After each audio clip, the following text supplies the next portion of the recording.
Hello world of tank blitzers, it's Littlefinger, and today I am doing a much requested review of the KV-1S. You can see it here in the garage. This is a tier 6 Russian heavy tank. I had to buy this tank new just recently. You can see there in the top left, my crew is only at 98%. I increased it to 75% using credits. I didn't spend gold to get it to 100%, so I've been working it up. You can see here 29 battles, almost at 100%, win rate of 55%, average damage just below 1400 there. So my damage is good, but my win rate's not exactly where I would like it yet on this tank. Now, when you get the tank, it comes with this this gun here on the 76mm, and to be quite frank, what I did was I free EXP'd all the way up to the 122mm gun, and I hated it. The reload time is so long, and I was missing so many shots because my crew was not at 100%. So what I ended up doing was backing it down to this 85mm gun that gives me 200 damage per shot, 8.5 rounds per minute. And I was able to be a little bit more competitive, win a few more games, and get my crew experience up. I then went to the top gun, and you can see here, this is a painful 3 rounds per minute, but you are doing 400 damage per shot. Want to take a quick look at the tech tree, and you can see here, we're towards the bottom here on the KV-1S. So we've just come from the KV-1. You've made this choice to go for the KV-1S. Now, it gives you the option of going down the IS-7 line. We know a lot about these tanks. The IS-7 is certainly one of the more popular tier 10 tanks. My preference actually is the IS-4, but this line kind of stays in the heavy mode. Pretty good mobility, pretty good armor, trollish gun with the Russian gun and its accuracy. The IS-3 plays completely different than the IS-8. The IS-8 plays completely different to the IS-7. So you kind of get a lot of different play styles here, and some people really mess up on the IS-8 because it's more of a medium support tank, and it's got good speed, but it doesn't have good armor. So keep those things in mind as you progress down the line. You can also go up the KV-13 and then up over to the Object T62 line on the medium side. So gives you some flexibility there. Looking real quick at consumables, I'm running repair kit, multi-purpose, and adrenaline, provisions, running combat rations, standard fuel, and improved fuel. Now, with the top gun loaded, you can see here 13 rounds of AP, 6 rounds of APCR, 7 rounds of HE, and just remember, buy that premium ammo with that credit button, not the gold button. And finally, looking at equipment, you can see here I am not sure why I'm doing this, to be honest with you. I should be running gun rammer on this big gun. I've been switching back and forth just trying to get a comparison. But on the big gun, I would be running the gun rammer, get that rate of fire up to 3.3. The penetration on it is already pretty good. I think what I was testing here was getting that HE up the 10% to 67. I don't like the HE on this gun. And so I would recommend the gun rammer with the top gun. If you're going to run the smaller gun, you definitely want to get the calibrated shells and get that penetration up. Running defense system, improved optics, second row, running enhanced gun lane drive, enhanced armor, and engine accelerator. This is not a tank I particularly like a whole lot. I wouldn't spend too much money on it. But you could probably go with the vertical stabilizer would be a good choice and continue to get that aim time down. That is the biggest weakness I find on this tank. Just a couple things I wanted to show you in the armor inspector here. Looking straight on with a Tiger P, there is a lot of green. So you've got to play this tank very cautiously, and if you turn that turret, it's pretty much all green. We do have -8 degrees of gun depression. That's pretty good. So you're going to want to try to side scrape and get hull down as much as possible, and just kind of wiggle back and forth here on the turret and try to keep that commander's hatch protected as much as possible. Alright, so here's Blitz Stars with a tank compare. I've got the KV-1S with the top gun, the 122mm on the left, and you can see only 1263 damage per minute. The smaller gun with the 85mm, 1729, and of course the tank that we should hold as standard is the ARL 44. That is the best heavy at tier 6 without a doubt. VK 3601 in my opinion is not far behind. I love the M6. Churchill I really hated just because of its speed, but anyway, you can see all of those tanks have a higher damage per minute, and like I said, damage per minute is not the end-all be-all stat in Blitz, so keep that in mind. This 122mm gun is very serviceable, but you can also play very well with the 85mm gun. The downside, obviously, is your trade-off between 175mm of pen versus 120. 400 Alpha, by far and away the biggest damage of any of these heavies, but the trade-off is that 3.16 rate of fire. Just moving on down, looking at this aim time here again, 3.08 is by far and away the worst. So is your dispersion. So you've got to be very, very accurate with your shots. The penalty for missing a shot with this gun is huge because of that long reload time. It's like missing 3 shots with one of these other tanks. We do have that nice 8 degrees of gun depression with the 122mm. And the other thing I do like about the KV-1S is its mobility for a heavy.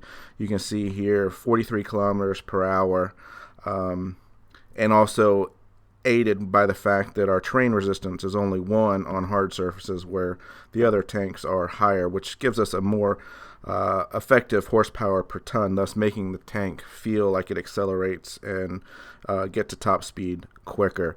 So keep that in mind, and we'll look at some gameplay. Alright guys, here is one of the first games that I played in this tank. Now I said in the setup what I had done was I'd free EXP'd up to the 122mm gun. Played a few games at that and was just missing a lot of shots. Dying only landing like 2 shots, doing 800 damage. And so I didn't feel like I was very effective. So what I ended up doing here was switching back to the 85mm gun, which is only going to do about 200 damage, but does have only a 7.7 second reload time, you can see here. But the downside is this aim time is just horrendous, and without having a full crew, even if you don't aim properly, you're going to miss some shots. Now, I took that shot early on the T-34-85 before the aim came in because I was hoping to back into cover before he could shoot me, but luckily he bounced. So we're going to push up here and get a shot into his rear. And then we're going to back into the cap circle and just cap it out here. You can see our team's done a good job. We've already taken out 1 red. We've got that T-34-85 on the run, having taken a couple shots from him. So basically what I'm going to do now is just quickly cross the river here and get more into their side, figuring they're down at sea. I'm going to get some shots in down there, hopefully before they continue to push around. You can see here it does take the tank a little while to accelerate, but once it does, it does move pretty good.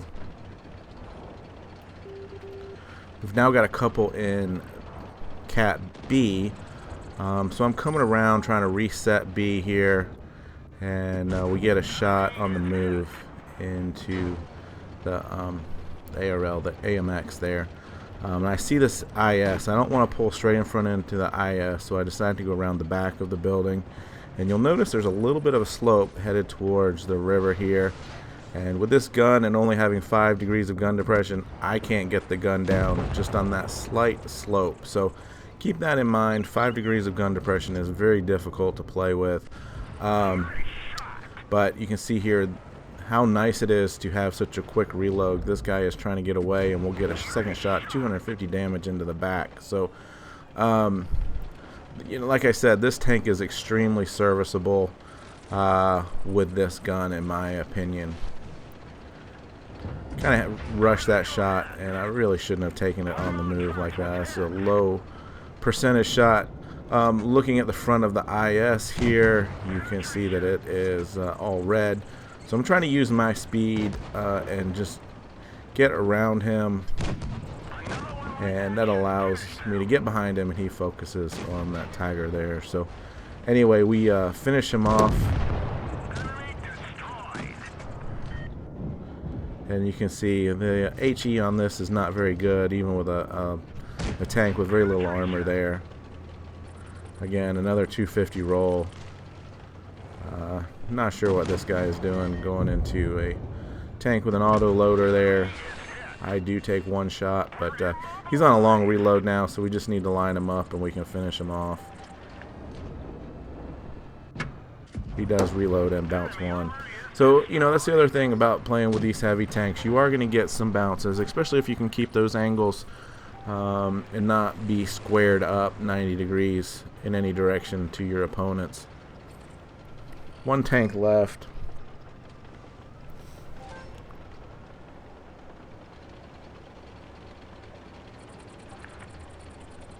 And he's hiding behind this building here, so we're just going to push him out.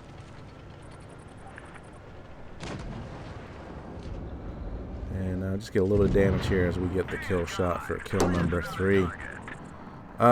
You know, so I was pleasantly surprised outside of that -5 degrees of gun depression at how well the tank did perform with the smaller gun. 2,035 damage there, 3 kills. 13 shots. You're not going to get that with the other gun, I can guarantee you that.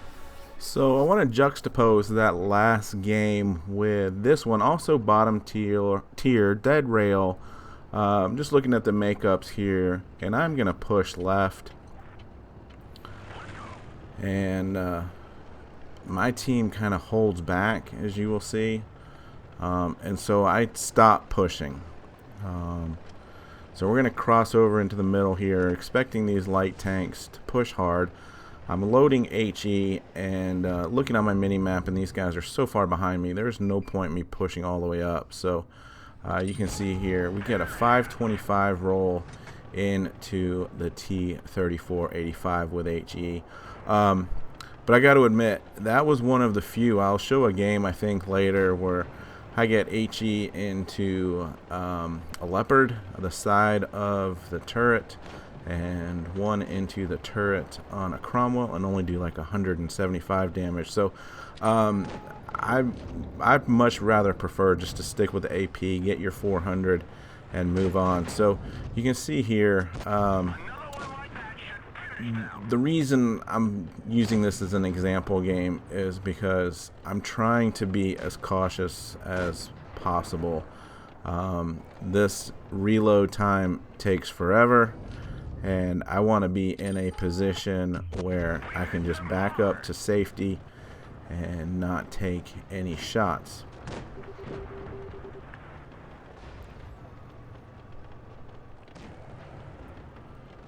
So you could be reading a novel in between shots here, just with how long this reload time, and it's only a couple seconds difference than the KV-2. And when you do something like that and take a bad shot, you know, you're really paying for it. That was a low percentage shot. I should have just been more patient and waited for a better opportunity. I would have been able to take out that IS-2 right there. But instead, long reload. These guys are starting to push up.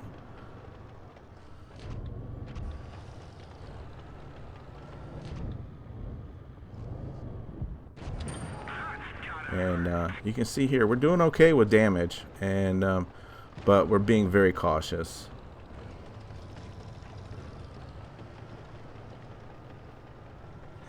And this is where I get a little bit too aggressive and run into a J Panther, which really not a good idea. Fast reloading, not necessarily super high damage, but definitely good penetration. Was hoping that I wasn't showing my back track there, but I was, so He's gotten a couple shots into me. I've only gotten one into him. That's going to be my second shot. Somehow he gets one around the rock there. And this M4 that was behind me, friendly, I am not sure how he let that Kuro come up the hill. You can see he's right back there. I don't know what he's doing. Luckily, our ISU 152 pulls this game out. I think he was 3-on-1 there at the end and had a great game. But we ended up doing 25-68 in damage. And you can see not much support from the rest of the team.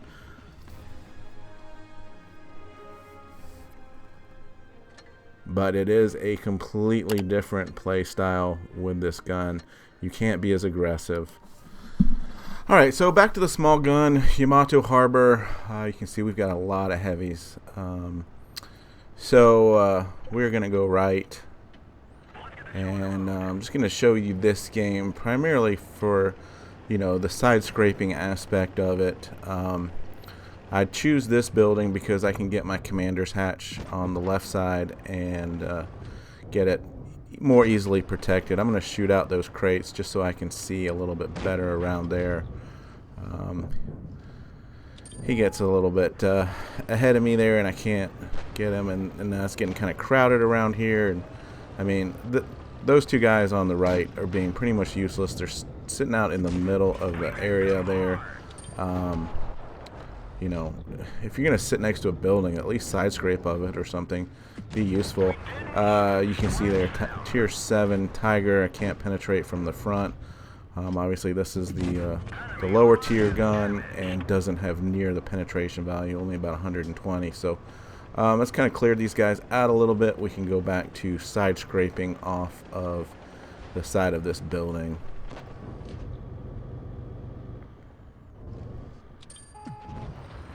And missed that shot. And again, this is probably about 75, 80, 85% crew maybe. Get a shot into the side of the SU there. Also another Tier 7 tank. We bounced that first shot, which is what we're hoping for when we side scrape. I've got a very narrow angle here, and I'm surprised he's able to penetrate on this shot. It gets our track. You can see we can't penetrate with AP, so we'll switch back to APCR. Going to play it a little bit more cautious here. Just come out and miss another shot. Yeah, it's kind of frustrating when you don't have 100% crew, but we'll get there eventually. This team does a good job. We've got a Hellcat, no armor whatsoever, so we're going to switch over to HE for a 252 roll. Was hoping to get in on the action down there, but he's just going to be too fast for us. So we've got the Hellcat and the Tankenstein over here, and you'll see we're a second too late on that shot. And then we come into the back of the Tankenstein, and we kind of get our shot on the slope back edge there and don't penetrate.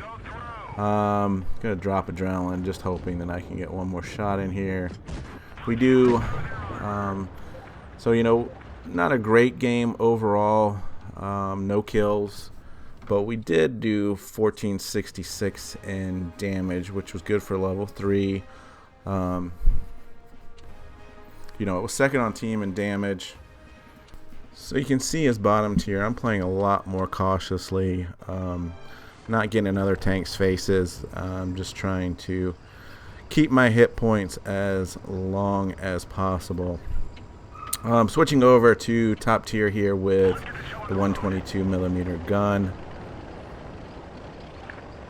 We've got a lot of lights and mediums, and so I'm seeing them going down low the river. So I'm going to push into the middle, hoping to catch one or two of them up here. And sure enough, there's the Cromwell. And you can see I was aiming in the top of the side of the turret there. Shot might have gone a little bit low, but we only do less than 200 damage, where probably would have got 400 had I just stayed with the AP. You know, and this is getting to learning the pros and cons of this tank. So hoping another one will pop up, but it doesn't look like it. So we see this Leo. He's got his turret turned, aimed for the top there, and 174. So we're not going to let him drive away. We're going to keep him propped up here while we wait on this long reload. Not sure what that Hellcat's doing. I end up getting out of the way so he can finish him off. And now what we're going to do is we're just going to circle behind these guys. This is what happens if you don't aim. You don't get anything near where you think it's going to go. So I'm going to drop adrenaline and come around and focus on this KV-1. Keep in mind, he's got about 100 millimeters of armor just about everywhere, so can't use HE. And it's not looking good for our team at this point in time. But we come back quickly, get it tied up at 3-all. Now it is just this Leo and myself, and this guy sticks to me like glue. I guess, which is good in a way.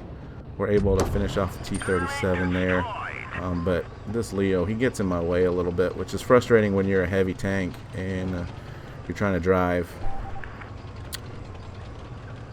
So I just want to turn around here and figure that they're going to start running away from us. So you can see we're going up the hill. He stops and waits on me, which I'm okay with. You know, it's better to work as a pair. Now we know at least one of them's in the cap circle, but he cuts in front of me there. And, you know, slow going up this hill. He's going to cut in front of me again here. It's like, dude, just give me some space. But eventually we'll get up to the cap.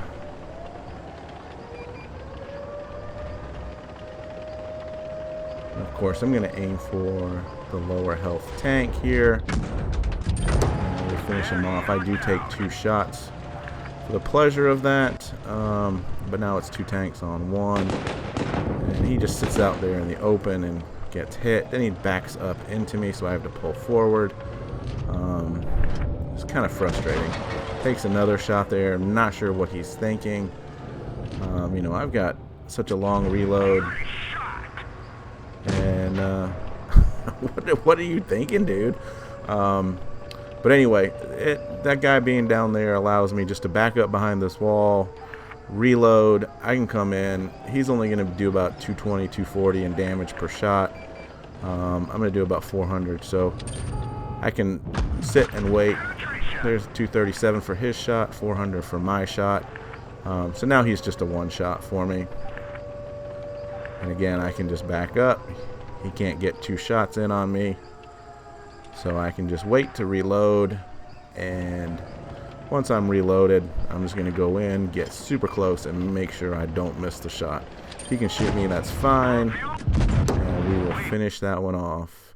You can see that was good for level 1. Steel wall there. 3 kills. 27, 28, and damage. So you can see you can have some really good games with this Top Gun.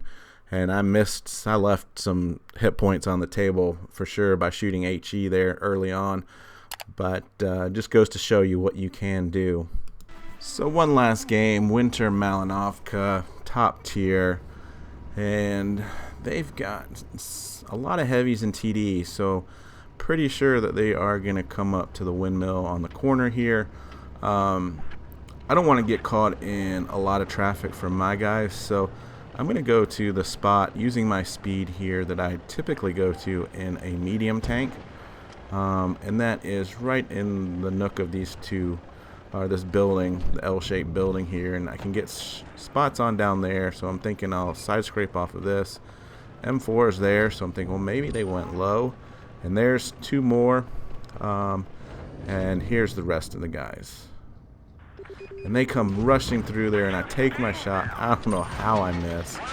I take a shot. So that didn't work out in my favor.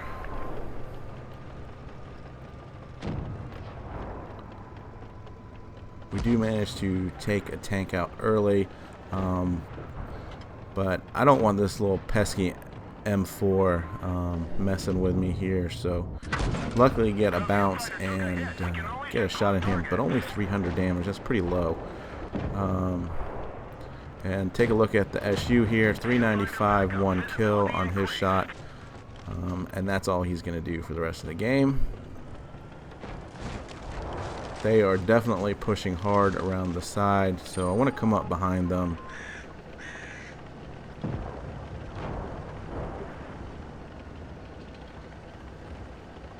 So we've got pretty good mobility here. I was thinking about going the long way, but decided to take the shortcut through here.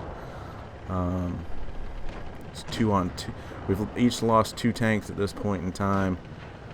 KV-13 is, or KV-1S is a one-shot. He's taken out, so I'm going to focus on the KV-1. And we've got a Wolverine here in front of me. And here comes the AT-1 and the KV-1. So I'm going to wait for them to go around the corner here, and as they turn, I'm going to take a shot on the KV-1. Finish him off. We're going to look at that angle off of that the Wolverine, and he bounces. So now we're going to push in on the Wolverine. We know the AT is going the other way. He can't shoot us. Get him to miss there. Finish him off. So 2 kills, 2 on 2. That SU that I said he doesn't do any more damage in this game is going to die right here. So they've got 2 tanks. Looking like 1,500 in damage between the 2 of them to my 600. So they've almost got double my hit points. So we're going to be patient and hope this Kuro comes around the corner, which he does. We can get a shot in and back up. Now, the object is to stay alive as long as possible to get a reload and get the Kuro out of the game. Hoping that we can outmaneuver the AT. So we're going to take 1 shot. It's pretty much a done deal. We can't do anything about it. But again, we're going to use our speed and downhill to get to the side of the Kuro so I don't have to aim, don't have to worry about missing it. AT's pushing on me now. And again, we can use our speed just to outmaneuver him, which allows us to reload. So now this becomes just a game of making the mistake. Who's going to make the mistake that costs them the game? Obviously, I am trying to get behind the AT, and he's going to do whatever he can to keep me from getting behind him.